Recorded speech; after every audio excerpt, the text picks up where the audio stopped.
زه وزیراعلی ته ګورنر ته چیف سکرټري ته زه دوی ته خواست نه کوم زه دوی ته دا پیغام ورکوم چې ته اخر په موږ کوئ څه زموږ د تاجرانو د کاروبار کول هره دروازه بنده شوه زموږ 90% تجارت چې هغه پر بارډر سره منسلک وو هغه تا بند کړي قانوني تجارت را باندې بند کړی نن د بیار ټکسونو دومره زیات دي چې هغه د چا په سوچ په سمج کې نه ورځي څوک سوچ نشي کولی چې زه به ځای واخلم یا به زه ځای واخلم بیا به برته خرڅوم هغه باندې دومره غټ ټکس دی چې هغه ستا چې څه سرمایه د هغه په ټکسو کې ولاړه شي برای ماخستان په سټلایټون کې د تاجرانو پر ګدامو باندې چې بیا کومه چاپول سوې ده د دې څه 3-4 ورځې مخکې په هزارګنجي کې چاپول سوې وه تقریبا دا 4مه یا 5مه چاپه ده زه د دې د مرکزي تنظیم تاجران بلوچستان د چیرمن سید یاسین آغا د دې په سخت الفاظ مذمت کوم ډېر انتهایی ناروا عمل ډېر انتهایی ظلم د تاجرانو سره د بلوچستان خاص کر د کوچ د تاجرانو سره چې کوم عمل شروع دی زموږ سر نه خلاصېږي چې د انتظامیې د حکومت د ادارو د موږ سره دښمني څه شته دا کوم سلوک چې د موږ سره روان دی دا خو د دښمن سره څوک نه کوي کوم سلوک چې دوی د موږ سره کوي پر موږ باندې د تجارت د کاروبار هره لاره درېدلې ده موږ بالکل اوس دې دیواله ته درېدلي یو د موږ سره موږ په بار پریس کانفرنسونه کړي دي موږ مظاهرې کړي دي موږ خواست کړی دی لیکن زموږ خبره در سره نه ده رسېدلې اوس دې ته موږ مجبور یو چې موږ به ډېره سخت قدم د دې خلاف واخلو زه وزیراعلی ته ګورنر ته چیف سکرټري ته زه دوی ته خواست نه کوم زه دوی ته دا پیغام ورکوم چې ته اخر په موږ کوئ څه ستاسې مقصد څه دی دوی خو د دغې صوبې سره تعلق لرئ زما وزیراعلی زما ګورنر سره زه دا پوښتنه کوم ته د دا صوبې سره تعلق نه لرې ته نه یې په خبر په دا صوبه کې څه عمل روان دی د تاجرانو سره کوم عمل روان دی زموږ د تاجرانو د کاروبار کول هره دروازه بنده شوه زموږ 90% تجارت چې هغه پر بارډر سره منسلک وو هغه تا بند کړي قانوني تجارت را باندې بند کړی کوټه ښار کې د ریل سټیټ یو کاروبار و چې دا په یو ډېر لوی دغه باندې کېدی دی ډېرو خلکو ته د دې د وجې روزګار میلاو شوی و د دې سره د سیمنټ د خښتې د سریې د چکدارانو د مزدورانو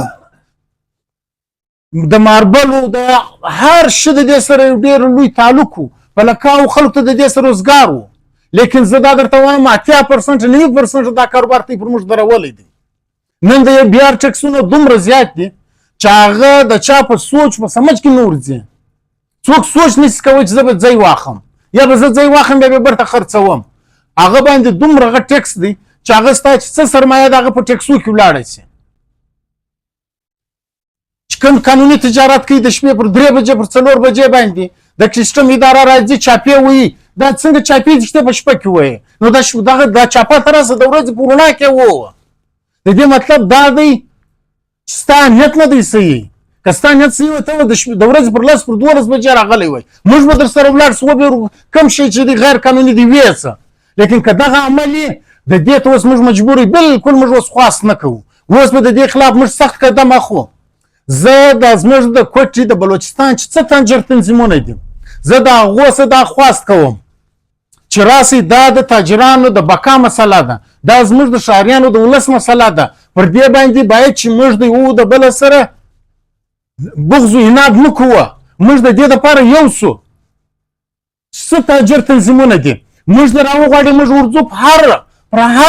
کوم لایعمل چې دوی تې کوي موږ د دوی ملګري یو که دوی نه راځي زه دا پیغام ورکوم راسئ دغه زموږ سکرټریټ دی د موږ سره کښېنئ راسئ موږ ته په ګډه باندې د دې خلاف یو قدم واخلو څو در څو به دا رنګه د موږ سره کېږي پکار دا دی زه دا ولس ته دا پیغام ورکوم زه تاجرانو ته دا پیغام ورکوم چې راووځئ باید په خبرو نور دا نه کېږي نه زموږ په پریس کانفرنسو کېږي نه زموږ په خواستو کېږي موږ به راوځو موږ به مظاهرې کوو موږ به درنې کوو د ګورنر اوس مخ ته د وزیراعلی اوس مخ ته او دا د اوس دا خالي خبرې نه دي انشاءالله تعالی دا زما یقین دی که موږ په ایمانداري سره راوځو دا تاجر تنظیمونه موږ ګرد سره یو سو دا ولس هم د موږ سره راوځي خلک ډېر تنګ دي خلکو سره د ګیس د بجلي پیسې نشته، د سکولو پیسانو د نشته، د کتابو د نشته، ګراني د اسمانه رسېدلې ده. 1 کیلو غوښه دې په 2200 روپۍ ده. دوی خو ناستې ګورنر وزیر اعلی وزیران دوی خو په دا نه دي خبر، دوی باید په دا شي باندې ځان خبر کړي. زه په اخر کې بیا د دا ښار د خلکو سره د ولس درخواست کوم چې خدای راویښ شي، خپل مشران وپېژندئ، هغه خلک وپېژندئ چې ستاسو دپاره قرباني ورکوي، د هغو ملګري وکړئ، د تاجر تنظیمانو سره هیڅ موږ د چا سره څه ذاتي عناد نه لرو، هیڅ چا سره ذاتي عناد زموږ نشته. راسئ موږ ته د مخه موږ درپسې، موږ در وغواړئ که موږ نه در غواړئ، زه خواست درته کوم راسئ چې موږ ته سره کښېنو، د دې دپاره یو مستقله لایعمل طی کړو، مظاهرې وکړو، هړتالونه وکړو، درنې وکړو، بازار بند کړو، هره قانوني لاره چې د هغه موږ خپله کړو. کنه موږ به دغه رنګه ټکور ټکور خوار به یو، در په در به یو، ذلیله به یو. په آخر کې زه بیا د اتفاق او د اتحاد لپاره خواست کوم، زاري کوم دغه زموږ تاجرانو وروڼو ته چې باید چې موږ سره یو شو. ډېره مهرباني، کور ودان خوشحاله اوسه.